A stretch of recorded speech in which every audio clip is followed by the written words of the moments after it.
Bismillahirrahmanirrahim. Assalamu alaikum dear student. This is Elysium Public School and College Lodra. I am Mrs. Shazia Asghar teaching you the subject of English. Dear students of class 9, tenses का सफ़र तय करते करते बिलाखिर हम करीब पहुंचने लगे हैं कि टेंसेस वाली ट्रेन की सवारी हमारी मुकम्मल हो जाए। हमने पढ़ा फ्यूचर परफेक्ट टेंस और इसकी हमने सिंपल सेंटेंसेस की प्रैक्टिस भी कर ली थी। एक्सरसाइज उर्दू से इंग्लिश में सेंटेंसेस ट्रांसलेट किए थे। आज हम करेंगे फ्यूचर परफेक्ट टेंस की नेगेटिव एक्सरसाइज, नेगेटिव सेंटेंसेस को ट्रांसलेट और इंटेरोगेटिव सेंटेंसेस को ट्रांसलेट। तो ये स्टूडेंट स्टार्ट करते हैं। फ्यूचर परफेक्ट टेंस है एक्सरसाइज नंबर 50, जिसमें फ्यूचर परफेक्ट टेंस के नेगेटिव सेंटेंसेस दिए गए हैं। ट्रांसलेशन स्टार्ट करने से पहले हम फ्यूचर परफेक्ट टेंस के नेगेटिव सेंटेंस का स्ट्रक्चर स्टडी कर लेते हैं। सबसे पहले सब्जेक्ट लिखा जाएगा सिंपल सेंटेंस में या नेगेटिव सेंटेंस में। सबसे पहले सब्जेक्ट, फिर विल या शैल में से कोई एक हेल्पिंग वर्ब। टिप ये है, सब्जेक्ट की जगह पे अगर आए या वो आएगा तो आप शैल लगाओगे। अगर आई या वही के अलावा कोई भी सब्जेक्ट है, कोई भी नाउन प्रोनाउन सब्जेक्ट में आता है तो आप विल ही लिखोगे। जब आप डिसाइड कर चुके हैं कि आपको विल लगाना है या शैल लगाना है तो इसके साथ आप हेल्पिंग वर्ब हैव से पहले नॉट लगाओगे। Word of negation, will have या शैल हैव लगता था सिंपल सेंटेंस में। अब चूंकि इनके दरमियान में नेगेटिविटी आ गई है, मनफी सोच आ गई है, तो वो इन दोनों को अलग अलग कर देगी। Will not have, shell not have. Will have जो इकट्ठा था, शैल हैव जो इकट्ठा था, ना ने नेगेटिविटी ने इन्हें तोड़ दिया तो अब नॉट दरमियान में आ गया। तो अब आएगा विल नॉट हैव या shall not have. Shell not have आएगा आई या वी के साथ और विल नॉट हैव आएगा बाकी सारे ही सब्जेक्ट के साथ।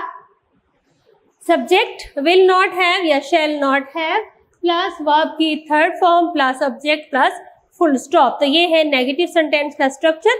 आइए हम इसकी एक्सरसाइज नंबर 50 जो आपकी पंजाब टेक्स्ट बुक बोर्ड में दी गई है वहां से हम स्टार्ट करते हैं। सेंटेंस नंबर 1 है, उन्होंने ये गलती नहीं की होगी। होगा, गा, गे, गी जो फिक्रे के आखिर में, ये फ्यूचर टेंस का पहचान है। और इंग्लिश सेंटेंस में सबसे पहले स्ट्रक्चर दे, उसके बाद helping verb will, have, not. They will not have, will not पहले आएगा, हैव बाद में आएगा। They will not have made verb की third form this mistake object. They subject है, will not have helping verb है with the word of negation, made verb की third form this mistake object. They will not have made this mistake. Sentence number 2, वो तनख्वाह नहीं ले चुके होंगे। They will not have got their pay. They will not have got their pay. Sentence number 3, मैंने तुम्हारा खत नहीं खोला होगा। खोलना भी नहीं चाहिए किसी दूसरे का खत, गैर अखलाकी है। और मैंने बताया था कि सब्जेक्ट की जगह अगर आए या वही आता है तो फिर हेल्पिंग वर्ब शैल आप सेलेक्ट करोगे। I shall not have, shall not have, I shall not have opened your letter, I shall not have opened your letter। Sentence number 4, उस्ताद ने तालिब इल्म को बैद नहीं लगाए होंगे। बैद स्टिक है, पतली सी कैन जिसको कहते हैं, पतली सी स्टिक है जो जोर से फ्लेक्सिबल होती है और खूब जोर से लगती है। पिछले जमाने में उस्तादों को हक हासिल था कि सजा के तौर पर, सख्ती के तौर पर वो स्टिकिंग कर लेते थे। चूंकि पंजाब टेक्स्ट बुक बोर्ड की बुक है, पुराने असूल भी कुछ इसमें लिखे गए हैं, तो बैद से तालिब इल्म को नहीं मारा होगा या बैद नहीं लगाए होंगे। उस्ताद ने तालिब इल्म को बैद नहीं लगाए होंगे। The teacher will not have canned the student. Can noun भी है, लकड़ी की स्टिक कैन, और कैन मारना, कैन भी वर्ब भी है। The teacher will not have canned the student. हमने इन सवालात के जवाबात नहीं दिए होंगे। We shall not have answered their question। हमने उनके सवालात के जवाबात नहीं दिए होंगे। We shall not have answered their questions। कोई मुसाफिर बस में सवार नहीं हुआ होगा। No passenger will have got on the bus। Will not have की बजाय पैसेंजर का वर्ड ऑफ निगेशन स्टार्ट में आ गया, नो पैसेंजर, तो यहाँ दोबारा से नॉट लगाने की जरूरत नहीं है। No passenger will have got on the bus. Sentence number 7 exercise number 50, रंगसाज ने दरवाजों को रंग नहीं किया होगा। पेंट करने वाले को भी रंगसाज कहते हैं, डाई करने वाले को भी रंगसाज कहते हैं। तो यहाँ दरवाजों को रंग करना है, इसका मतलब पेंट हुआ होगा। The painter will not have painted the doors. The painter, paint करने वाले ने, will not have painted the doors. Sentence number 8, भेड़ें अभी चर नहीं चुकी होंगी। द शीप, आपको याद होना चाहिए, हमने नाउन में पढ़ा था कि ये कुछ वर्ड्स ऐसे हैं जो कि सिंगुलर में भी और प्लूरल में भी सेम स्पेलिंग में, सेम शेप में रहते हैं। फिश है, डियर है, शीप है। तो शीप सिंगुलर भी SHEEP शीप, प्लूरल भी SHEEP शीप। तो द शीप लगाया, इसका मतलब है द ग्रुप ऑफ शीप, बहुत सारी भेड़ें। The sheep will not have grazed yet. The sheep will not have grazed yet. Sheep के साथ S आपने बिल्कुल नहीं लगाना। द शीप का मतलब है बहुत सारी भेड़ें, और अगर एक शीप है तो आ शीप आ जाएगा, एक भेड़। The sheep will not have grazed yet. ग्वाले ने भैंस का दूध नहीं निकाला होगा। The milkman will not have milk the buffalo. Buffalo भैंस, द मिल्कमैन ग्वाला, दूध का काम करने वाला। The milkman will not have milk the buffalo. The milkman will not have milk the buffalo. Sentence number 10 exercise number 50, गांव वालों ने आपकी मदद नहीं की होगी। गांव वालों ने अपनी मदद नहीं की होगी। गांव वालों ने अपनी मदद नहीं की होगी। The villagers will not have helped themself. अपनी मदद करना, खुद करना। The villagers will not have helped themself. The villagers will not have helped themself. वो जुलूस में शामिल नहीं हुए होंगे। They will not have joined the rally. Rally, जलसा या जुलूस। They will not have joined the rally. बावर्ची ने खाना तैयार नहीं किया होगा। The cook will not have cooked the meal. Cook noun भी है, cook वर्ब भी है। Cook बावर्ची या शेफ जिसको हम कहते हैं, अब यहाँ पे शेफ भी लिख सकते हो। और कुकिंग पकाना, खाना पकाना, कुक तैयार करना। The cook will not have cooked the meal. The chef will not have cooked the meal. वो अखबार नहीं पढ़ चुके होंगे। They will not have read the newspaper.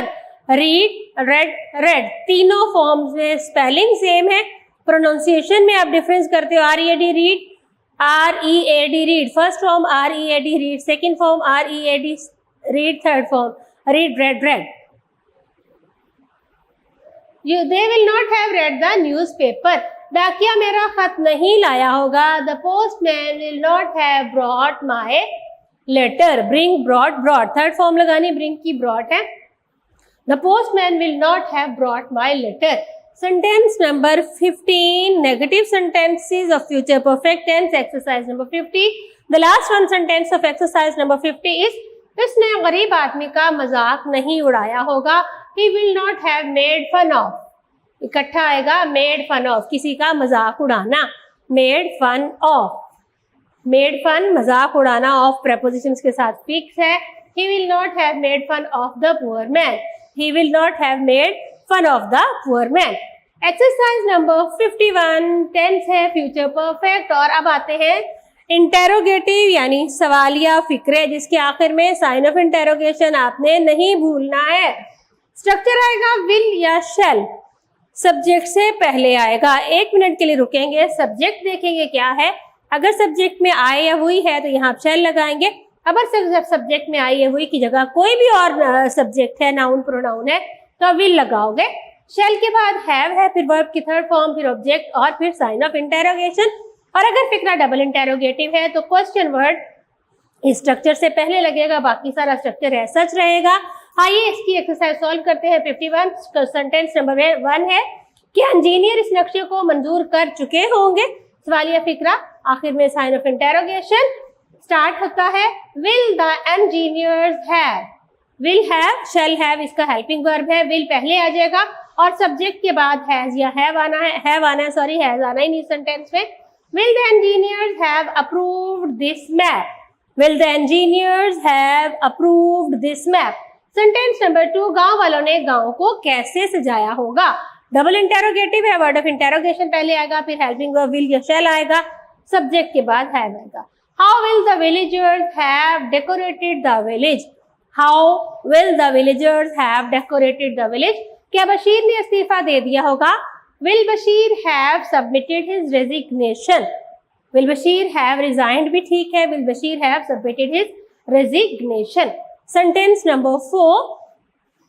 गाड़ी में पत्थर किसने फेंका होगा? Who will have thrown the stone at the train? Who will have thrown the stone at the train? दीवाने ने किताबें कहाँ जलाई होंगी? Where will the madman, दीवाना पागल, madman have burned the books? Where will the madman have burned the books? मुसाफिर कल रात कहाँ ठहरे होंगे? Where will the passengers have stayed last night? Where will the passengers have stayed last night? क्या औरतों ने गीत पसंद किया होगा?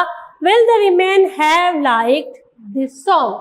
Will the women have liked this song? Women, M-E-N, women, W-O-M-A-N, women, एक single, W-O-M-E-N, women, plural. Will the women have liked this song? उसने खत कब डाक में डाला होगा? When will he have posted the letter? When will he have posted this letter? क्या वो इल्जाम मानने से इनकार कर चुका होगा? क्या वो इल्जाम मानने से इनकार कर चुका होगा? Will he have denied the charge? Deny कहते हैं तस्दीक से इनकार करना. Refuse सिंपल इनकार करना, deny तस्दीक से इनकार करना. तो उस पर इल्जाम लगे हैं, उससे वो मुकर चुका है. Will he have denied the charge? Post master ने डाकखाना कब खोला होगा? When will the postman have opened the post office? Post office डाकखाना, पोस्टमैन डाकिया. When will the postman have opened the post office? क्या मजदूर स्कूल में सफेदी कर चुके होंगे? Will the laborers have whitewashed the school? Will the laborers have whitewashed the schools? क्या चौकीदार ने मकान की हिफाजत की होगी? Will the watchman have guarded the house? Will the watchman have guarded the house? क्या उन्होंने अफसर का हुक्म माना होगा? Will they have obeyed their officer? Will they have obeyed their officer? क्या तुम मेरे मशवरे पर अमल कर चुके होंगे? Will you have acted upon? Act upon अमल करना, acted upon थर्ड फॉर्म है, ये इकट्ठा आएगा. दोनों idiomatic phrase है. Acted upon my advice.